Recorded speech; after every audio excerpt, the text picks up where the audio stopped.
সত্যি এই বছর আমাদের কৃষ্ণনগরে ঠাকুর মুখ তুলে চেয়েছেন। হ্যাঁ মহারাজ, ধান একেবারে পরিপূর্ণ হয়েছে। তা কবে ধান কাটা হবে পুটির বাবা? ধান তো একেবারে পেকেই এসেছে, সপ্তাহখানেকের মধ্যে ধান কাটতে হবে। বেশ বেশ, তাহলে তো ভালোই হলো। এই মাসের শেষের দিকেই তো নবাব বাহাদুরকে শস্যের খাজনা পাঠানোর কথা। হ্যাঁ মহারাজ, এবারে নবাব বাহাদুর খুশি হবে। ঠিক বলেছ গোপাল।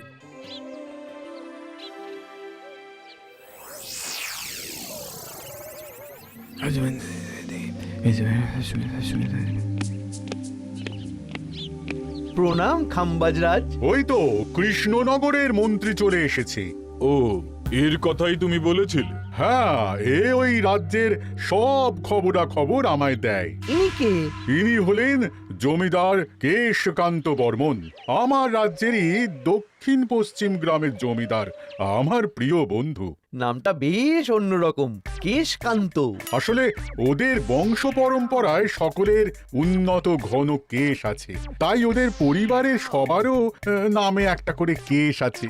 আমি খাম্বাজ রাজের সৌমিত্র এবং সুপরামর্শদাতা। কিছুদিন আগে আমার মাথায় খুব খুশকি হচ্ছিল, মাথার চুল পাতলা হয়ে আসছিল। কিন্তু আমার পরামর্শে একটা তেল মাখতেই মহারাজের মাথার চুল এখন ঘন হয়ে উঠেছে, আর কোনো সমস্যা নেই। বাহ বাহ বাহ, ভালো ভালো ভালো। এবার তাহলে কাজের কথাটা বলে দিন। এবারে তো শুনলাম তোমাদের রাজ্যে অনেক ধান উৎপাদন হয়েছে, তাই স্বাভাবিকভাবে নবাব বাহাদুরের কাছে রাজস্ব অনেক বেশি দেবে, কি তাই তো? হ্যাঁ, এবারে রাজস্ব দানে কৃষ্ণনগরে প্রথম হবে। না, তা হবে না। নবাবের কাছে অত ধান পৌঁছবে না, এমনকি কৃষ্ণচন্দ্রের কাছেই চাষিরা বেশি ধান রাজস্ব দিতে পারবে না। সেটা কি করে হয়? পাকা ধানে মই দিতে হবে। বললাম না, ও আমার সুপরামর্শদাতা।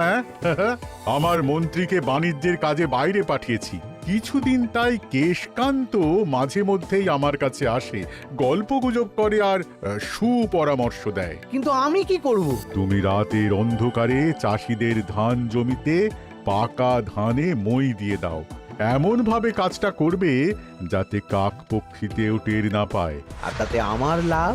প্রত্যেক বছর নবাব রাজস্ব দানে বিজয়ীকে 3000 মোহর দেয়, আমি তোমাকে তার থেকে 1000 মোহর উপহার দেব। 1000 মোহর? হ্যাঁ হ্যাঁ, যাও যাও যাও, কাজটা শুরু করে দাও। আচ্ছা।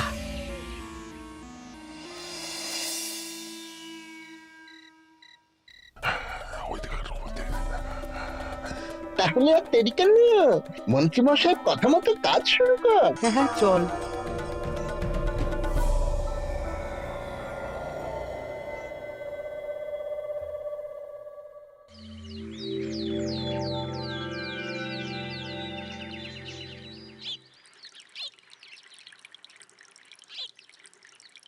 এবারে তো চাষাবাদ বেশ ভালোই হয়েছে। আশা করি নবাব বাহাদুরের কাছ থেকে এবারে আমরাই পুরস্কার পাবো। হ্যাঁ মহারাজ, সারা বাংলায় কৃষ্ণনগরের মতো উৎপাদন এই বছরে কোথাও হয়নি। সর্বনাশ হয়ে গেছে মহারাজ, সর্বনাশ হয়ে গেছে। কি সর্বনাশ হয়েছে গো পুটির বাবা? গতকাল রাতে আমাদের সব জমির পাকা ধানে মই দিয়ে দিয়েছে। সে কি? এবার আমরা কি করব মহারাজ? কাদের কাদের জমিতে হয়েছে এসব? যেই জমিতে তাকাবেন সেই জমিতেই এই কাণ্ড, ধান ঝরে সব মাটিতে পড়ে আছে। এবার আমরা কি করব? হায় হায় হায়, এবার আমাদের রাজ্যের কি হবে? নবাব বাহাদুরকে তো জবাব দিতে পারবো না। বড় বিপদ হয়ে গেল, রাজ্যে গ্রহের প্রকোপ নেমে এলো। ও, আর কদিন পরেই আমার টেকে আসবে 1000 মোহর। ঠিক আছে, তোমরা সবাই এখন বাড়ি যাও। না, আমার মন মেজাজ ভালো নেই।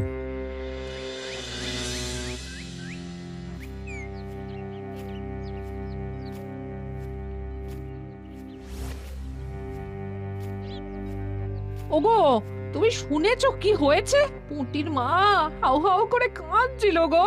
হ্যাঁ গিন্নি, পুটির বাবা কয়েকজন চাষি ভাইদের নিয়ে রাজসভায় এসেছিল। শুনলাম রাতারাতি কে বা কারা চাষ জমিতে পাকা ধানে মই দিয়েছে। কত বড় সর্বনাশ হয়ে গেল বলো? কি হবে গো? কি যে হবে ভগবান জানে। বলি তুমি পারলে না পুটিদের একটু সাহায্য করো। হ্যাঁ, আমি মনে মনে ভেবেই রেখেছি বুঝলে, এবার বেতন পেলে পুঁটিদের বাড়িতে মাসো ভাড়ার জিনিসপত্র দিয়ে আসবো। নবাব বাহাদুরের কাছে মহারাজ খাজনা কিভাবে দেবেন? সেটাই তো বুঝতে পারছি না। আপনি এত চিন্তা করবেন না। রাজবাড়ির ভাড়ার থেকে আপাতত কিছু বস্তা ধান পাঠানোর ব্যবস্থা করুন। তারপর নবাব বাহাদুরের কাছে গিয়ে বলবেন, আস্তে আস্তে সব দিয়ে দেবেন মহারাজ। তাই করতে হবে, তাছাড়া তো আর অন্য কোনো উপায় দেখতে পাচ্ছি না। কিন্তু এবারে আর আমাদের মান রক্ষা হবে না। দেখি 2-1 দিনের মধ্যেই যতটা সম্ভব ভাড়া থেকে ধান পাঠানোর ব্যবস্থা করব।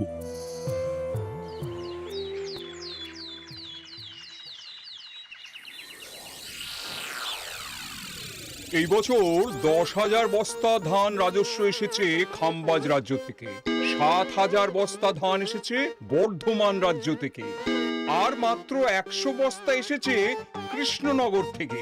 তাই এই বছরের বিজয় রাজ্য হচ্ছে খাম্বাজ রাজ্য। খাম্বাজ রাজ্যের রাজার হাতে 3,000 মোহর উপহার হিসেবে তুলে দিচ্ছেন। আর কৃষ্ণচন্দ্র, তোমার রাজ্যের এরকম হাল কেন? এবারে আমাদের সমস্ত রাজ্যের পাকা ধানে কেউ বা কারা মই দিয়ে দিয়েছে। সেসব তোমার মাথা ব্যথা। আমার ধান কোথায়? 100 বস্তা ধান রাজস্ব, কম করে 800 বস্তা ধান রাজস্ব দেওয়ার কথা, কিন্তু তুমি তোমার কথার খেলাপ করেছো। এই বছর আমি নিরুপায় জাহাপানা। আমিও নিরুপায়। হয় তুমি আগামী 1 সপ্তাহের মধ্যে আমাকে 5,000 মোহর দেবে, নইলে কৃষ্ণনগরের সিংহাসন থেকে সরে যাবে। এত বড় শাস্তি দেবেন না নবাব বাহাদুর। আপনি অন্তত মাস 6 সময় দিন, আবার ধান চাষ করিয়ে আপনাকে প্রাপ্য ধান দেওয়া হবে। বেশি কথা বলছো কৃষ্ণচন্দ্র। তুমি 5,000 নয়, 6,000 মোহর 1 সপ্তাহের মধ্যে দেবে। বেটা গোপাল বেশি পাকা, অত কথা বলতে কে বলেছিল? গোপাল, এটা তুমি কি করলে? হায় হায় হায়! সর্বনাশের সময় যখন ঘনিয়ে আসে, তখন বিপদের ওপর বিপদ এভাবেই আসে। আমার পাওনা। আরে এখন না, তোমাকে পাঠিয়ে দেব। ওই দেখুন, খাম্বাজ রাজের সাথে কথা বলছি। এখন বেশি কথা বললে কৃষ্ণচন্দ্র আর গোপাল সন্দেহ করবে। চলুন তো দেখি ওখানে গিয়ে কি কথা বলছে। কি কথা বলছো মন্ত্রী? মন্ত্রী আমায় বিজয় অভিনন্দন জানাচ্ছিল। বিজয় অভিনন্দন তো উপহার পাওয়ার সময় জানাতে পারতেন মন্ত্রী মশাই।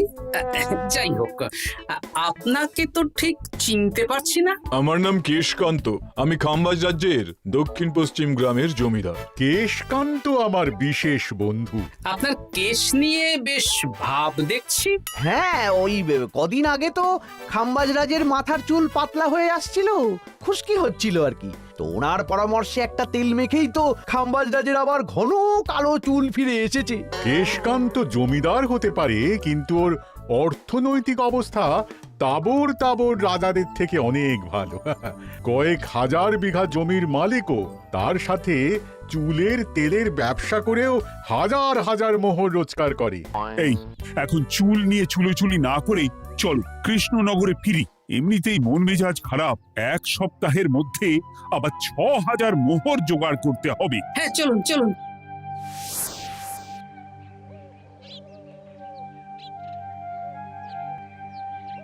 আচ্ছা মন্ত্রীমশাই, আপনি এই কেশকান্ত জমিদারের ব্যাপারে এত কিছু জানলেন কি করে? ওনার সাথে তো আমাদের আজই প্রথম দেখা। হাওয়ায় কত খবরই ভেসে আসে, সেরকম আমার কানেও এসেছিল। সব বাদ দাও। গোপাল, মন্ত্রী, দুজনেই ভাবনা চিন্তা করো কিভাবে 6,000 মোহর জোগাড় হবে। পাকা ধানে মই পড়লো, এখন আবার এত বড় বোঝা। আমার কাছেও মহারাজ বেশি অর্থ নেই, সব মিলিয়ে মিশিয়ে ওই 150 থেকে 200 মোহর মতো আছে বাড়িতে। যদি বেশি থাকতো আমি আপনাকে নিশ্চয়ই সাহায্য করতাম মহারাজ। তাও করতেন কিনা সন্দেহ। তুমি চুপ করো। মন্ত্রীমশাই ওই লোকটাকে জানলো কি করে? এই লোকটাকে তো আগে দেখারই কথা না। না, ব্যাপারটা নিয়ে ভাবতে হবে। চলুন চলুন।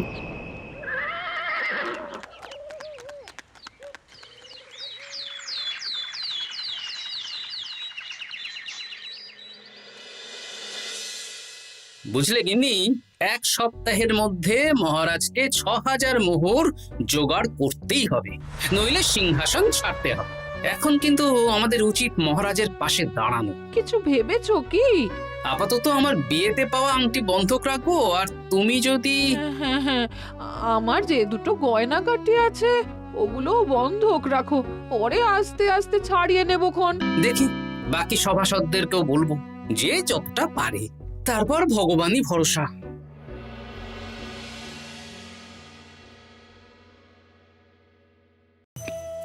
আপনি এত চিন্তা করবেন না মহারাজ। চিন্তা না করে কি আর কোনো উপায় আছে? সিন্ধুকে যা আছে তা দিয়ে 3000 মোহর হয়ে যাবে, কিন্তু তারপর আর কি করব? এবার কি নিরুপায় হয়ে জায়গা জমি বিক্রি করতে হবে? কিছু একটা করতেই হবে। আপনি গোপালকে একবার বলে দেখুন, প্রত্যেকবার যখনই বিপদে পড়েছেন তখন গোপালই আপনাকে বাঁচিয়েছে। দেখি আগামীকাল রাজসভা শুরু হওয়ার আগে গোপালের সাথে ব্যাপারটা নিয়ে আলোচনা করব।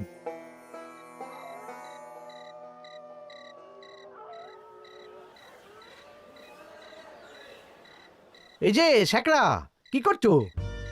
এই তো, বলুন। শোনো, আমার গিন্নির জন্য একটা হীরের হার বানাতে হবে, ওই 1000 মোহরের মধ্যে। 1000 মোহরে তো হীরের নাক, কান, গলা, হাত, পা সব গয়না, এই সব গয়না হয়ে যাবে মন্ত্রীমশাই। তাহলে বানাও, এই নাও 1000 মোহর। ওরে বাবা, মন্ত্রী মশাই, 1000 মোহর! এই মন্দার বাজারে এত মোহর কোথায় পেলেন? গতকালই তো বললেন আপনার কাছে 150 থেকে 200টা আছে। সে যেখান থেকেই পাই তাতে তোমার কি? না, আমার কিছু না। শ্যাকরা, আমি কয়েকটা গয়না বন্ধক রাখবো। দেখি কি আছে। এই সব মিলিয়ে এতে আমি 15 মোহর দিতে পারবো। বেশ, তাই দাও। আমি ধীরে ধীরে শোধ করে গয়নাগুলো ছাড়িয়ে নেব। হ্যাঁ, মন্ত্রীর ব্যবহারগুলো বেশ সন্দেহজনক লাগছে।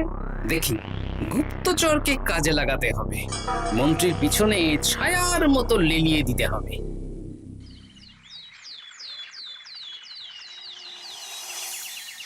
মহারাজ, আমি চেষ্টা করছি আপনার এই মোহর কিভাবে জোগাড় করা যায়, আপ্রাণ চেষ্টা করছি। দেখো, আমি 3000 মোহর পারবো, কিন্তু তার বেশি হলে জায়গা জমি বেচতে হবে, হাতে যে বেশি দিন সময়ও নেই। আচ্ছা মহারাজ, দেখছি। তবে মন্ত্রীমশাই চাইলেই আপনাকে 1000 মোহর দিয়ে সাহায্য করতে পারতেন, কিন্তু উনি তা না দিয়ে ওনার গিন্নির গয়না বানাচ্ছেন, হীরের গয়না। দেখি, মন্ত্রী তো কালকেই বলল ওর কাছে 150 থেকে 200 মোহর আছে মাত্র, 1000 মোহর কোথা থেকে পেল? সে উনিই জানেন, তবে তার খবর খুব তাড়াতাড়ি আশা করি পেয়ে যাব মহারাজ।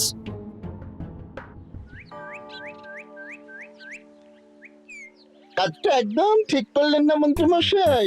আপনার কথা শুনে আমরা সবার জমির পাকা ধানে মই দিলাম, কিন্তু আমরা একটা পয়সা পেলাম না। আপনি যে এই কাজ করার জন্য খাম্বাজ রাজার কাছ থেকে ওই 1000 মোহর উপহার পেলেন, সেটা দিয়ে গিন্নির গয়না বানাতে দিলেন, কিন্তু আমাদের বেলায় লবডঙ্কা। আরে তোদেরকেও দেবো, একটু সবুর কর, আগে গিন্নির মাথাটা ঠান্ডা করি। না না, আমাদের এক্ষুনি চাই। আরে এক্ষুনি কি করে দেবো, আমার হাত খালি।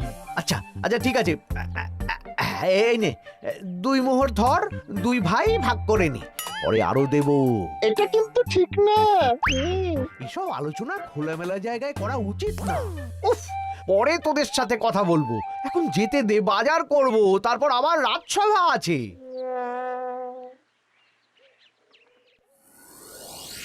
আচ্ছা, এই ব্যাপারটা মহারাজকে আর গোপাল দাদাকে জানাতে হবে।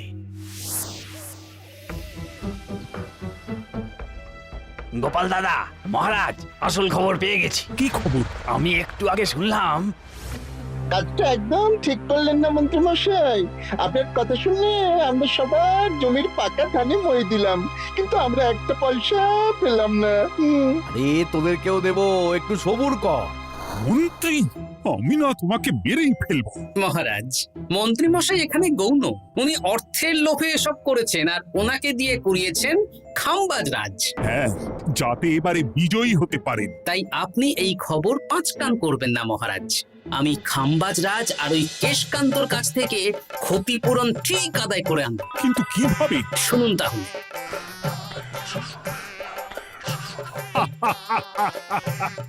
দারুণ বুদ্ধি। তাহলে এখন আসি মহারাজ, কাউকে কিচ্ছু বলার দরকার নেই।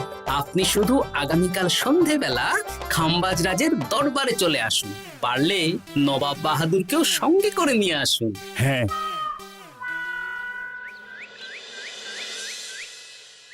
প্রণাম খাম্বাজ রাজ। কে আপনি?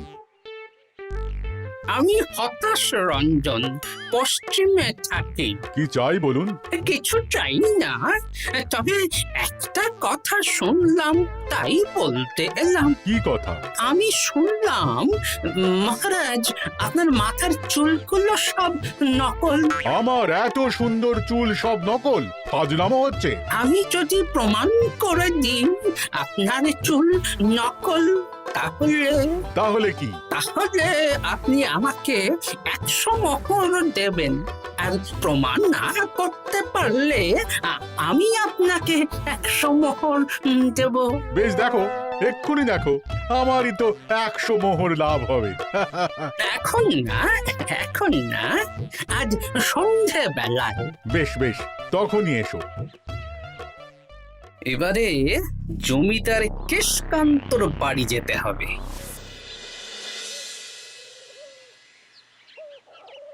জমিদার মশাই বাড়ি আছেন?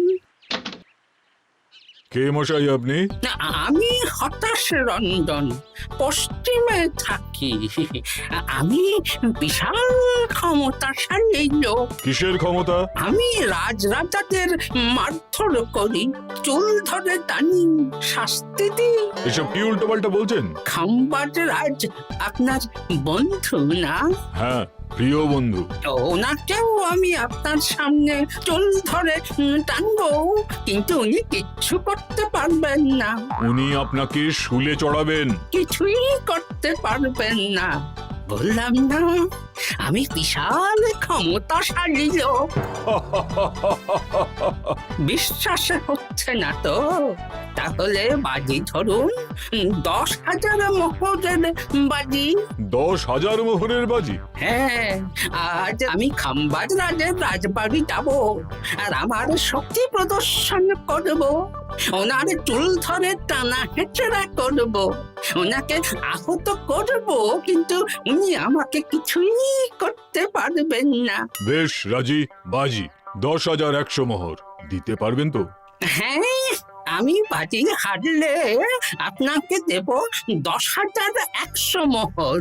দরকার হলে ওই কাগজে কলমে লিখিত পরিত করে নিন। বেশ, তাহলে তাই হোক। কিন্তু হ্যাঁ, একটা কথা, আমি শক্তি প্রদর্শন করার আগে থেকে প্রক্রিয়া চলাকালীন সময় পর্যন্ত আপনি খাম্বাজ রাজের সাথে কোনো কথা বলতে পারবেন না।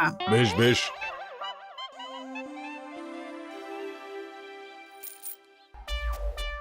তাহলে শুরু করি। শুরু করো। এবার আমি প্রমাণ করেই ছাড়বো।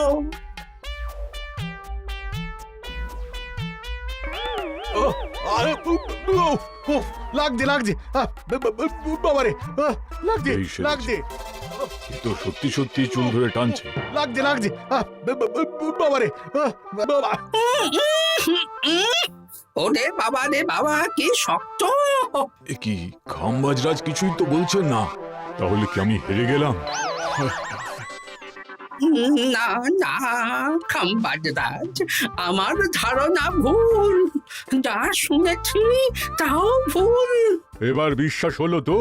দাও দাও, এবারে 100 মোহর দাও।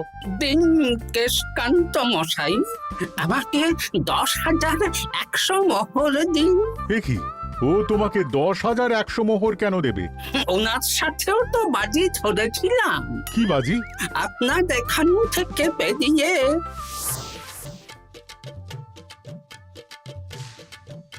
এবারে দিন তো দেখি, সব কাগজ কলমে লেখা আছে। এই নাও। হায় হায় হায় হায়। সাবাস গোপাল, সাবাস, তুমি আমার মুখ রক্ষা করেছো। গোপাল, কৃষ্ণচন্দ্র, নবাব বাহাদুর, আপনারা? হ্যাঁ, আমি গোপাল। এটা ছাড়া আর কোনো উপায় ছিল না খাম্বাজরাজ। আপনি আমাদের মন্ত্রীর মাথা খেয়ে যে জঘন্য কাজটা করিয়েছেন সেটা তো আর প্রমাণ করতে পারতাম না, তাই ছলে বলে কৌশলে আপনার প্রিয় বন্ধুর কাছ থেকে আদায় করে নিলাম। হ্যাঁ নয়, হ্যাঁ।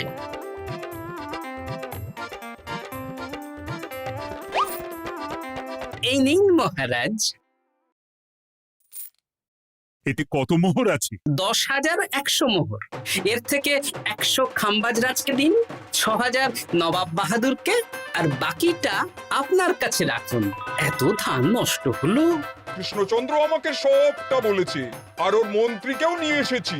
ধোলাই খেয়েই সব বলে দিয়েছে। এই কে আছো? কৃষ্ণনগরে মন্ত্রীকে নিয়ে এসো।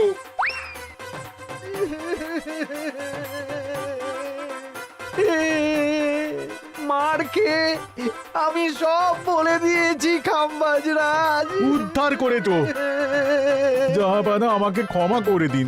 এর কোনো ক্ষমা নেই, তোমাকে আমি কারাগারে বন্দি করব।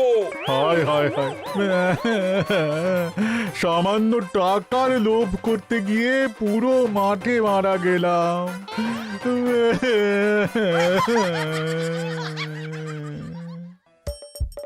হাসির রাজা, জ্ঞানের রাজা, রসিক রাজা।